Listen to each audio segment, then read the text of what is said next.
Eu sigo o exemplo de um amigo que tem uma igreja reformada no Paraná, em Ponta Grossa. Lá nenhum pastor arminiano prega em seus púlpitos. E ele também não recebe convite de igrejas arminianas, ok? Isso não é ser inimigo, isso não é ser fundamentalista, isso não é ser radical, tá? Porque se você achar que eu sou radical fundamentalista, então você vai ter que achar que o Flávio Martinez também é radical, que o pastor Marcos Grangonato também é radical, porque nos púlpitos deles não pisa nem calvinista e nem arminiano.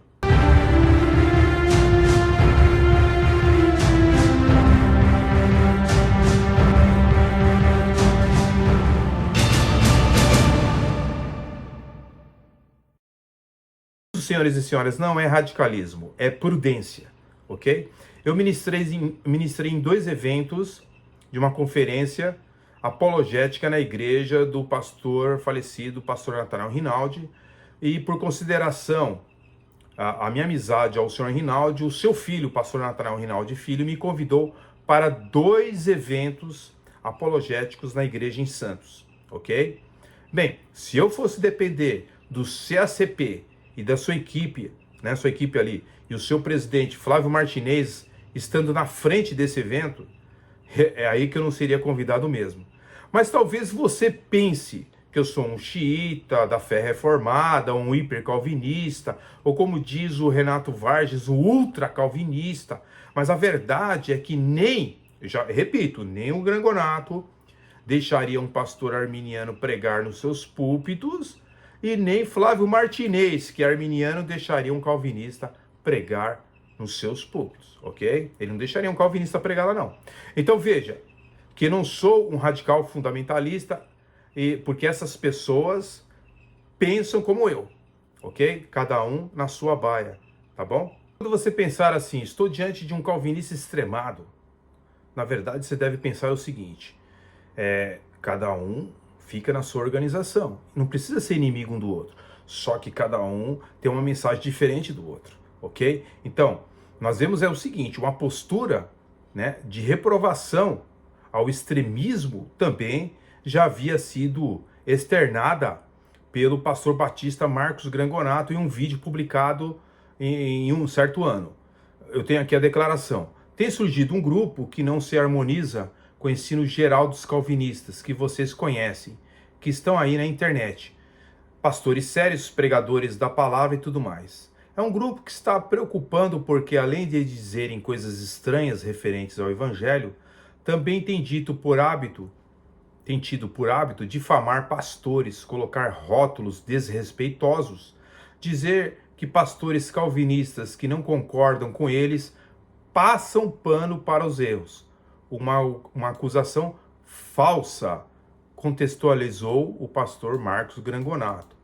Olha só, em outra frase ele diz o seguinte, nós vemos os pastores calvinistas sempre, e eu incluo entre eles, atacando os erros, contudo, com as mesmas convicções, me insurgindo contra o arminianismo, dizendo que o arminianismo está errado naquilo que ensina e tudo mais, contra-argumentou Grangonato. Agora, onde está a declaração dele de que o arminianismo é uma heresia? Difícil, né? Então, os teólogos reformados do Brasil, em vez de estarem preocupados com o crescimento, por exemplo, das seitas, com o aumento do liberalismo teológico no Brasil e com os besteróis das igrejas pentecostais que só aumentam a cada dia mais, né? E ainda existe pastores militantes arminianos como Natan Rufino, Flávio Martinez, Jamierson e tantos outros que estão aí combatendo a fé que eles acreditam.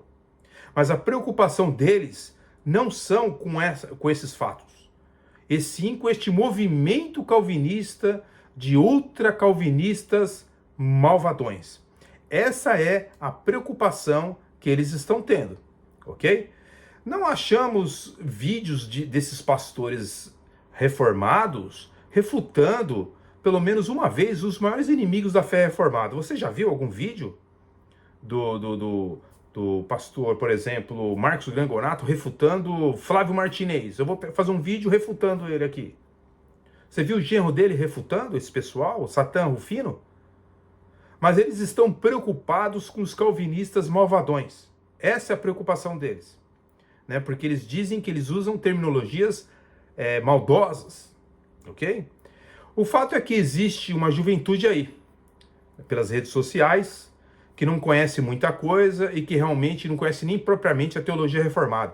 Eles são leitores de Vicente Young e não parecem demonstrar amor ao próximo, é verdade, pois só gostam de debates e discórdias na internet, né? Agora, um debate sério, apresentando o que realmente são as seitas, o que é o sinergismo mesmo na sua raiz, né? Através do arminianismo, sem espantalhos, sem guerras. Isso deve existir. Eu não procuro guerra neste canal. Não aceito convites para pregar em nenhuma igreja sinergística, pois eu não quero dividir igrejas. Eu vou pregar a verdade. Entende? Eu não sou neopuritano, não sou ultracalvinista, não sou hipercalvinista e muito menos ocasionalista. Eu sou um simples cristão calvinista. Simplesmente isso, que estou disposto a, pela Bíblia, defender a fé que uma vez foi dada aos santos. Agora, outra coisa é ser passapanista, né? Omisso e praticar o politicamente correto. Não espere isso de mim aqui nesse canal, pois eu continuarei a apresentar as verdades históricas da igreja, a verdade bíblica, histórica, teológica. Não me calarei diante da mentira e da falácia e do engodo. Em nome de ser querido pelos membros desse canal, muito menos ficar bem visto pelas redes sociais, é como já dizia o grande reformador Lutero: melhor ser separado pela verdade do que ser unido pela mentira. Precisaríamos, então, definir o que significa ser latitudinarismo. Bem, a enciclopédia histórico-teológica da Igreja Cristã, ela diz o seguinte, que seria um grupo que expressava um temperamento tolerante e antidogmático, página 412, e ao mesmo tempo que ressaltava que os latitudinaristas reagiram contra o calvinismo dos puritanos e eram arminianos em seus pontos de vista. Alinhavam-se com os movimentos progressistas e liberais do mundo intelectual, página 412, e que sua missão seria harmonizar as escrituras e os pais com a luz da razão, e que a sua ênfase na racionalidade prenunciava o ceticismo, página 412 e página 413. Bem, em outras palavras, latitudinarismo significa literalmente tolerância com vários pontos de vista, aversão à rigidez doutrinária, aversão ao calvinismo dos puritanos, liberalismo teológico, harmonizar a Bíblia com a tradição dos pais da igreja e a razão humana, e também ceticismo. Quem seriam os primeiros expoentes do latitudinarismo? Armínio, evidentemente, os seus discípulos, após a sua morte, os remonstrantes, que foram condenados em Dort. Bem, Armínio, ele foi um latitudinarista. A história oculta de Jacó Arminius mostra que ele foi dessa vertente, né? Enquanto Armínio não tinha ainda apostatado da fé reformada, enquanto estava sob a supervisão de Beza, ele foi encarregado pela Igreja Reformada Holandesa para refutar um teólogo católico chamado Dirk Cornec.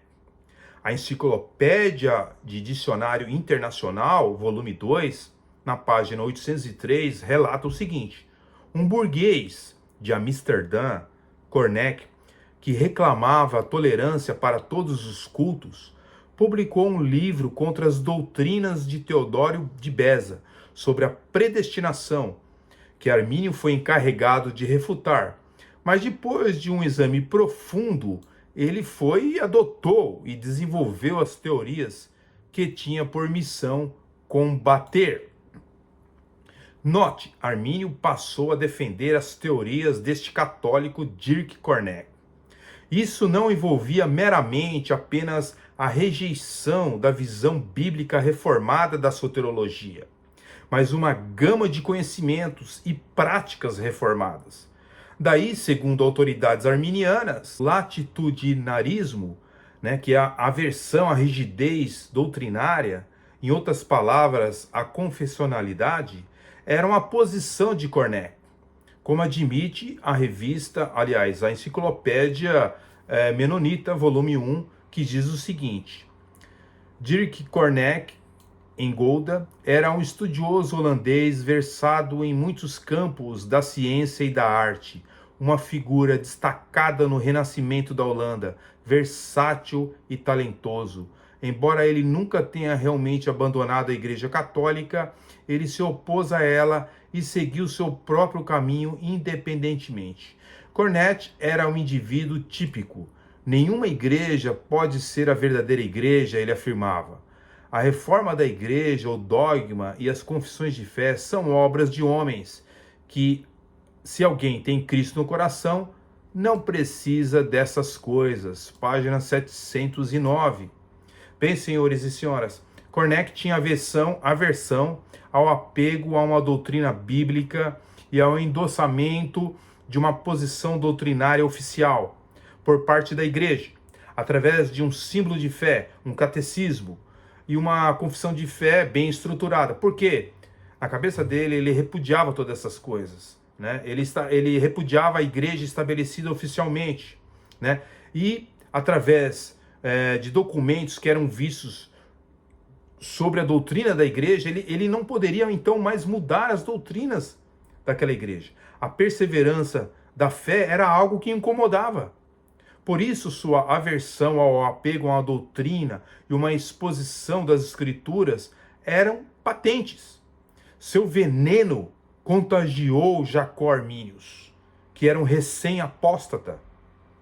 Bem, como Armínio não tinha como refutar biblicamente a teologia reformada, ele apelava para que o Estado holandês fizesse uma revisão dos símbolos confessionais da Igreja Reformada Holandesa.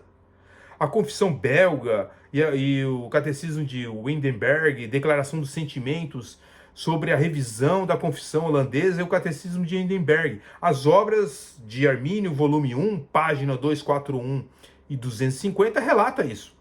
Os remonstrantes seguiram o mesmo caminho do seu pai Jacó Arminius, conforme denuncia o historiador cristão Philip Schaff, afirmando o seguinte: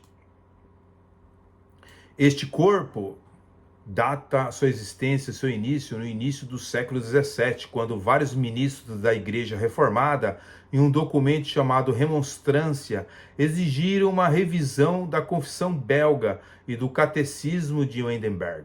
Isso está na Enciclopédia Religiosa, o Dicionário de Teologia Bíblica, Histórica, Doutrinária e Prática, volume 1, página 1006.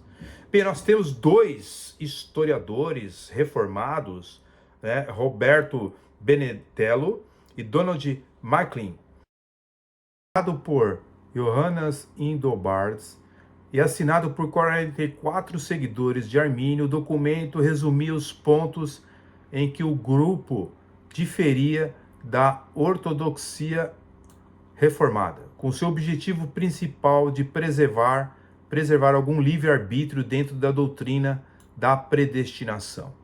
No entanto, essa revisão também significaria revisar o catecismo de Wittenberg e a confissão belga e os principais padrões do calvinismo holandês, página 582.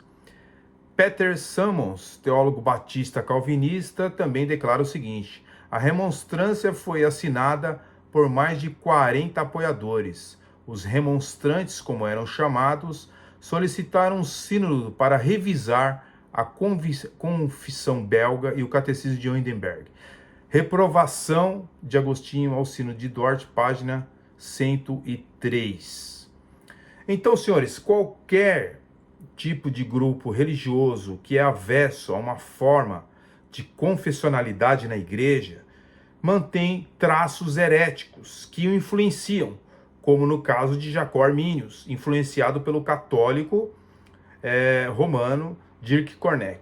Aliás, isso é praxe entre os hereges, ok? No próximo vídeo, iremos ver quem são os latitudinaristas.